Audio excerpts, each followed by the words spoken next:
सहनाववतु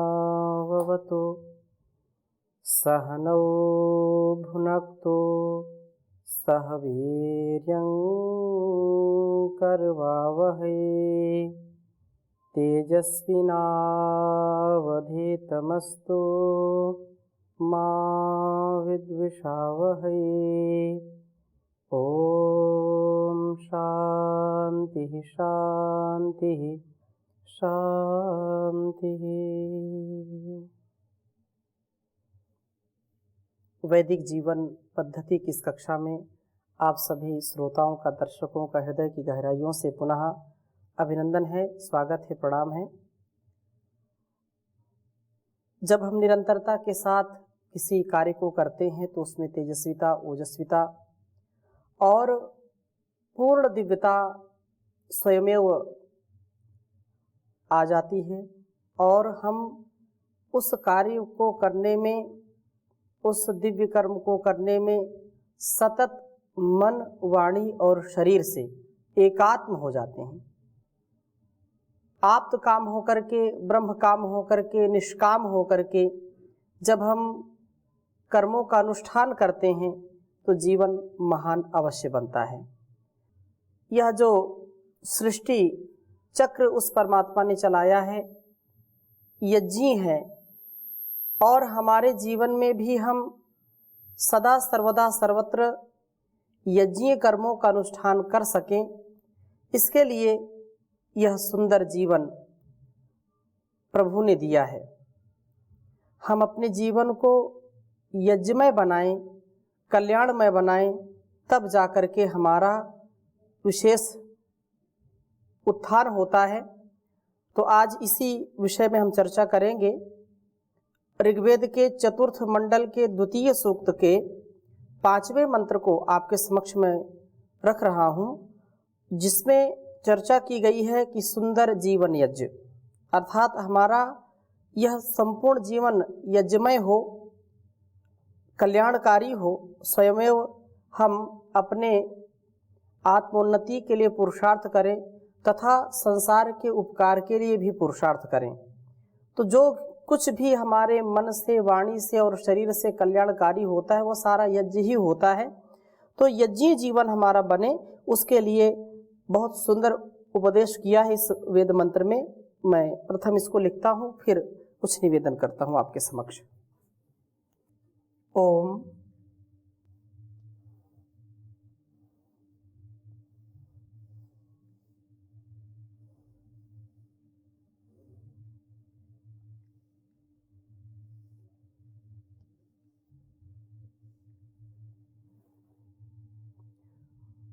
गोमाम अग्नेविमाम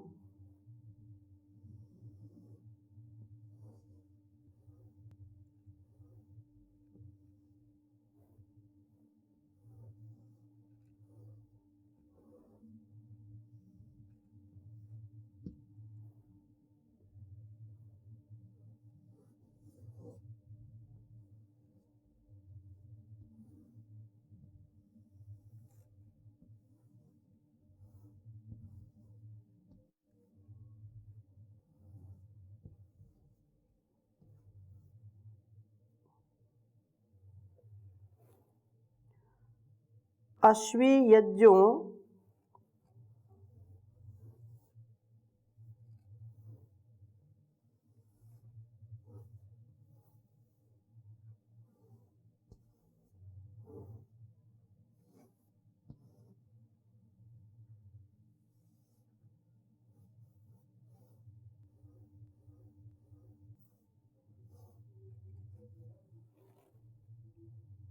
निवत सखा।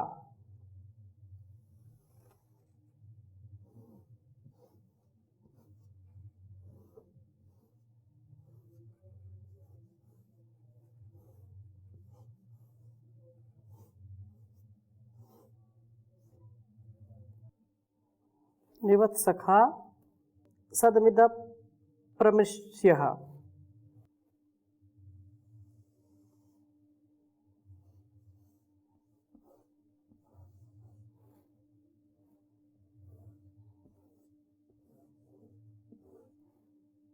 सदमिद प्रमिष्यः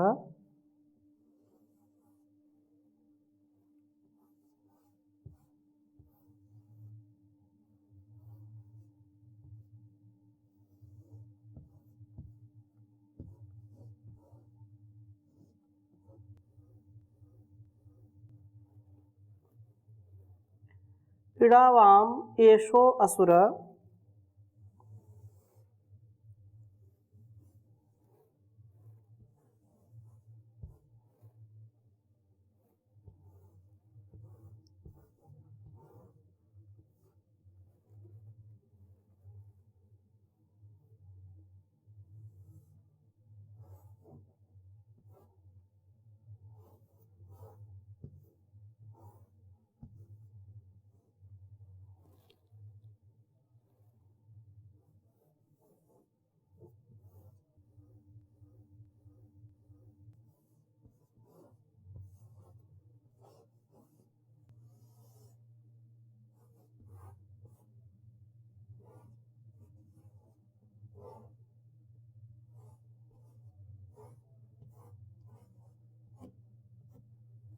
एषो असुर प्रजावान दीर्घोरैः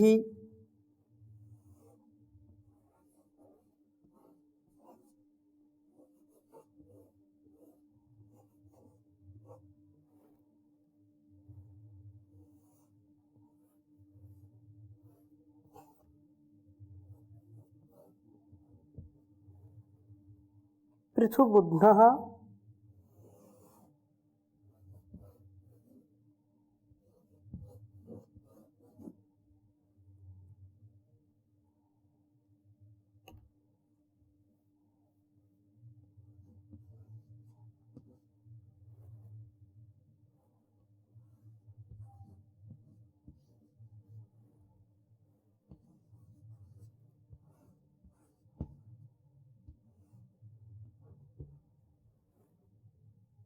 सभावान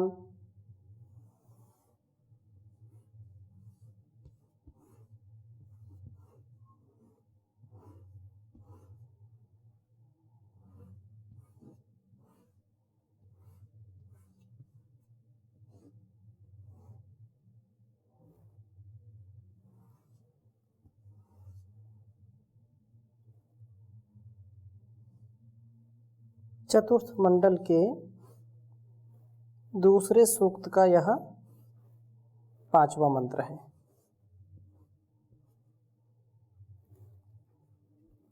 ओम गोमाम अग्नेयविमाम अश्वी यज्जो नृवत्सखा सदमिद्द प्रमिष्यः इडावाम एषो असुरा प्रजावान दीर्घोरै पृथुबुध्न सभावान ओम गोमाम अग्नेयविमाम अश्वी यज्जो नृवत्सखा सदमिद्द अप्रमिष्यः इडावाम एषो असुरा प्रजावान दीर्घोरैः पृथुबुध्नः सभावान। प्रार्थना की गई है कि हे परमात्मन, हे अग्नि स्वरूप जो तेजस्वी बनाने वाले हैं, सब प्रकार से हमारे जीवन का उत्कर्ष करने वाले, आगे बढ़ाने वाले प्रभो, हे परमात्मन, एषः यज्ञः, हमारा यह जीवन यज्ञ गोमान उत्तम इंद्रिय से युक्त हो, उत्तम इंद्रियों वाला हो, जो हमारा व्यवहार है इंद्रियों पर आधारित होता है, जो हमारे आँख, नाक, कान, मुख, नासिका, यह सब पांचों ज्ञानेंद्रियाँ, पांचों कर्मेंद्रियाँ, वो कैसी हो? उत्तम ज्ञानेंद्रियाँ हमारी हो, उत्तम से उत्तम। जब हमारी ज्ञानेंद्रियाँ होंगी तो उत्तम हम कर्म करेंगे।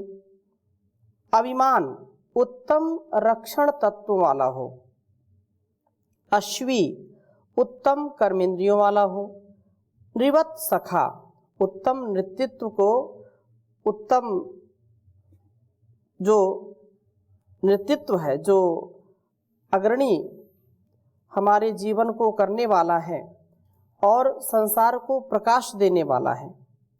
तो कहा कि नेतृत्व की क्षमता वाला अर्थात नेतृत्व को देने वाले मनुष्यों के साथ मैत्री वाला हो। ऐसा जीवन हो हमारा यशस्वी कि जो श्रेष्ठ जन हो, जो उत्तम जन हो, उत्तम गुणकर्म स्वभाव से युक्त हो, उत्तम चरित्र वाले हो, उत्तम सद्व्यवहार सद आचरण से युक्त हो, सदाचारी और परोपकारी उपकारी लोगों से हमारी मैत्री हो, ऐसा हमारा जीवन होना चाहिए। क्योंकि जैसा मैत्री हम अपने स्वभाव में, अपने व्यवहार में मैत्री का भाव रखते हैं, वैसे ही हमारे गुणकर्म और संस्कार हो जाते हैं, स्वभाव हो जाता है। तो हम उत्तम लोगों का ही संग करें, उत्तम लोगों का आचरण करें, उनका अनुकरण करें, कभी भी ऐसा कुसंग ना करें, हम कभी भी ऐसी कुसंगति में ना पड़े जो हमको पतित करने वाला हो। हमारा उत्तम स्वभाव, उत्तम ज्ञानेंद्रियां, उत्तम कर्मेंद्रियां और उत्तम संग होना चाहिए। यह जीवन यज्ञ सदा ही अप्रदृश्य हो अर्थात दर्शन के योग्य ना हो, कभी भी पतित होने वाला हमारा जीवन नहीं होना चाहिए। सदा उत्थान ही उत्थान हो हमारे जीवन में, उत्कर्ष ही उत्कर्ष हो, विकास ही विकास हो, विनाश ना हो, अपकर्ष ना हो, अधोगति को प्राप्त ना हो, पतन को प्राप्त ना हो, ऐसा हम अपना जीवन कर पाए। और कहा कि काम क्रोध आदि शत्रुओं का इस पर आक्रमण ना हो सके। हम ऐसे स्वभाव वाले बन जाएं कि छोटी छोटी बातों में हम क्रोधित हो जाते हैं, छोटे छोटे हम कार्यों को करने में कभी कभी परेशान हो जाते हैं और उसको छोड़ना चाहते हैं कि बहुत हो गया, अब तो हम इसको नहीं कर सकते हैं, अब तो मैं एक बात सहन नहीं कर सकती, एक बात सहन नहीं कर सकता, बहुत सह लिया, ऐसा हम कह उठते हैं। लेकिन हमको विचार करना चाहिए कि इस संसार में परमात्मा ने कितने लोगों को जीवन दिया है और कितने प्रकार से लोग जीवन जीते हैं। हम उदाहरण देते हैं कि पृथ्वी कितना सहती है, परमात्मा को लोग पता नहीं क्या क्या बोलते रहते हैं, फिर भी वह समर्थ होते हुए भी सबको सहन करता है। तो हम भी सहन करना सीखें, दूसरों की छोटी छोटी बातों से कभी दुखी ना हो, छोटे छोटे व्यवहारों से हम दुखी ना हो। अपने आप हमारा स्वभाव निर्मल और उज्जवल बनने वाला होता है जब हम इन छोटे छोटे तुच्छ स्वार्थों में, संकीर्ण विचारों में जब नहीं फंसते हैं। तो यही प्रार्थना यहाँ पर की है कि हे प्रभु, हम ऐसे जीवन जीने वाले बने, ऐसे यज्ञीय कल्याणकारी, अपने लिए भी दूसरों के लिए भी ऐसे कल्याणकारी बने जिससे स्वयं का भी और दूसरों का सदा हित करने वाले हों। कभी भी हमारा अहित ना हो, कभी हम पतित होने वाले ना बने, दर्शन हमारा कोई ना करे। और ये जो हमारे अंदर के जो शत्रु हैं, एक तो बाहर के शत्रु हैं वो ही नहीं जीने देते, लेकिन उससे ज़्यादा घातक, उससे ज़्यादा जो है हानि पहुंचाने वाले हमारे अंदर के शत्रु होते हैं। और वे शत्रु हैं काम क्रोध लोभ मोह ईर्ष्या द्वेष छल कपट। ये वासनाएं, विषयों के प्रति जो विषय भावना है, ये हमको बार बार पतित करने का प्रयास करती हैं। इसलिए यहाँ प्रार्थना की है कि हे प्रभु, काम क्रोध आदि शत्रुओं का इस पर आक्रमण यदि हो तो आप उसको संभालें, आक्रमण का कोई प्रभाव इसके ऊपर न पड़ने पाए। प्राण शक्ति का संचार करने वाले प्रभु, यह इडावान प्रशस्त अन्नों वाला होना चाहिए, अर्थात प्रजावान उत्तम प्रजाओं, उत्तम संतानों वाला हो। यह यज्ञ दीर्घ रही अविच्छिन्न अनुष्ठान से युक्त दीर्घ काल तक चलने वाला हो। वह ऐश्वर्य संपन्न हो, रईमान पृथु बुद्धः, यह विशाल हो, इसमें कोई संकीर्णता ना आए, कोई इसमें संकोच ना आए, इसमें बिल्कुल हम अपने ही स्वार्थ के लिए, अपने ही विषय भावनाओं के लिए हम आगे न बढ़ें, अपितु सबको साथ लेकर के आगे बढ़ने वाले हों। विशाल बने हमारा, क्योंकि यो वै भूमा तत्सुखम नाल्पे सुखम अस्ति, जो भूमा है, जो विशाल है, उसी में सुख है, उसी में आनंद है, उसी में हमारे जीवन का हर प्रकार से जो उत्कर्ष बनाया है ईश्वर ने, जो उत्थान सुनिश्चित किया है, वह उसी में दिव्य जीवन में होगा, अन्यथा हो नहीं सकता और हम पतन को प्राप्त हो जाएंगे। हमारा जिस ओर ध्यान नहीं जाता है उस ओर हम अनभिज्ञ हो जाते हैं, अपरिपक्व हो जाते हैं, अविकसित हो जाते हैं। हम अपने जीवन को विशालता के साथ बढ़ाएं। यतो अभ्युदय निश्रेयस सिद्धि सधर्मः। यतो अभ्युदय, जिससे अभिता, चारों ओर से हम हर प्रकार की उन्नति को प्राप्त करने वाले हों, हर प्रकार से अपने जीवन को शुद्ध, पवित्र और संकल्पवान, उत्साह से युक्त बनाने वाले हों, ऐश्वर्य संपन्न हो। इसलिए कहा कि अविच्छिन्न अनुष्ठान से युक्त, दीर्घ काल तक चलने वाला ऐश्वर्य संपन्न हो। ऐसा नहीं कि बस कुछ वर्ष हम संपन्नता में, ऐश्वर्य में जिए, इसके बाद अभाव में जिए, ऐसा बिल्कुल नहीं। अंतिम श्वास तक ऐश्वर्य से हम युक्त हों। संसार का ऐश्वर्य हो, चाहे इस लोक का नहीं परलोक का सुख हो, मानसिक सुख हो या आत्मिक सुख हो, शारीरिक सुख हो, तो हम हर प्रकार से सुखी हो, ऐश्वर्य वाले हो, ऐश्वर्य संपन्नता हो, रईमान हो, हम धनवान हो, बुद्धिमान हो, बलवान हो, प्रज्ञावान हो, पृथु बुद्धः, यह विशाल आधार वाला होना चाहिए, तुच्छ, संकीर्ण नहीं, छोटा नहीं। सभावान, सभा वाला हो। विशाल आधार का भाव यह है कि हमारे शरीर स्वस्थ हो, मन निर्मल हो, आत्मस्थ जो रहता है वही स्वस्थ रहता है। जो आत्मस्थ नहीं है, जिसकी चित्त वृत्तियां बिल्कुल चंचल हैं, चलायमान हैं, इधर उधर खोई हुई हैं, पता नहीं कैसी कैसी क्लिष्ट अक्लिष्ट वृत्तियों का जब हम ज्ञान नहीं रखते हैं तो इधर उधर मन भागता रहता है। हम ये समझ जाते हैं कि क्या अक्लिष्ट है, क्या क्लिष्ट है, क्या बंधन का और क्या इस बंधन मुक्ति का जो भाव है, जो विचार है, उसको हम जब अपने स्वभाव में उतारते हैं तो हम वास्तव में योगमय जीवन जीने वाले हो जाते हैं।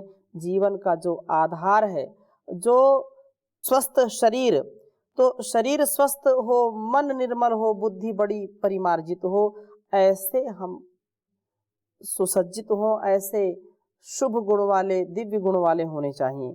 सभा वाले होने का भाव यह है कि हम वैयक्तिक स्वार्थ में जीवन बिताने के स्थान में औरों के साथ मिलकर के सर्वहितकारी जीवन को बिताने वाले बने। अर्थात केवल अपनी ही इच्छा पूर्ति में, अपने ही संकीर्ण स्वभाव में हम तृप्त ना हो, अपितु हमको संसार का भी ध्यान रखना चाहिए, लोक का भी ध्यान रखना चाहिए कि लोक में कैसा हमारा व्यवहार हो, जिससे हम दूसरों के लिए भी अपने को उपयोगी सिद्ध कर सकें, अपने को उनका सहयोगी सिद्ध कर सकें, उद्योगी अपने आप को सिद्ध कर सकें, जो सदा आगे बढ़ने वाला है, दूसरों को भी बढ़ाने वाला है। तो इस प्रकार से स्वार्थ को छोड़ करके, स्वार्थ के स्थान पर औरों के साथ मिलजुल करके जो है कार्य करना और सर्वहितकर जीवन को बिताने वाले बने। ऐसा ही जीवन वास्तव में यज्ञमय जीवन कहला सकता है।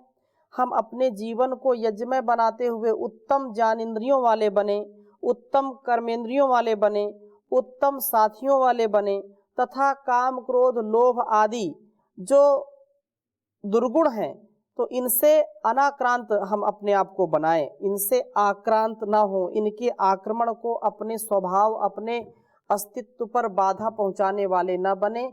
ऐसे हम अपने आप की रक्षा करें, उस प्रभु के रक्षा कवच से, उसके जाप से, उसके बताए गए मार्ग का आलंबन लेकर के, उसके द्वारा दिए गए उपदेश के आधार पर अपने जीवन के शुभ संस्कारों को हम जागृत करें। ऐसा हम सबका स्वभाव होना चाहिए। तो घरों में हम उत्तम अन्नों का सेवन करते हुए उत्तम संतानों वाले बने। हमेशा इस बात को याद रखना चाहिए। बहुत ही सुंदर यहाँ पर ये बिंदु दिया है कि उत्तम अन्न, जैसे हम उत्तम अन्न लेते हैं तो उत्तम अन्न से हमारे बुद्धि में बहुत बड़ा प्रभाव पड़ता है। तो कहा ना प्रजावान उत्तम संतानें हो। उत्तम संतानें कब होंगी? जब हमारा आहार विचार व्यवहार ठीक होगा। जब तक हमारा आहार विचार ठीक नहीं होगा तब तक हमारी संतानें भी उत्तम नहीं बन सकती हैं, क्योंकि जैसा खाएंगे अन्न वैसा हो जाएगा मन, जैसा पिएंगे पानी वैसी हो जाएगी वाणी। अन्न की शुद्धता बहुत बड़ी शुद्धता है। आहार शुद्ध सत्व शुद्धि की बात कही है। यदि आहार हमारा शुद्ध है, पवित्र है, तो हम उत्तम आहार से उत्तम रस, रक्त, मांस, मेद, मज्जा, अस्थि, शुक्र, वीर्य का जो हमारे शरीर में प्रादुर्भाव होता है, जो उसमें उत्पन्न होता है, सप्त धातुएं जो पुष्ट होती हैं, तो उससे जो संतान उत्पन्न होती है, माता पिता के रज और वीर से जो संतान उत्पन्न होती है, जो सात्विक भोजन लेते हैं, सात्विक आहार लेते हैं, सात्विक जिनके विचार हैं, तो उनकी संतानें भी बड़ी दिव्य होती हैं।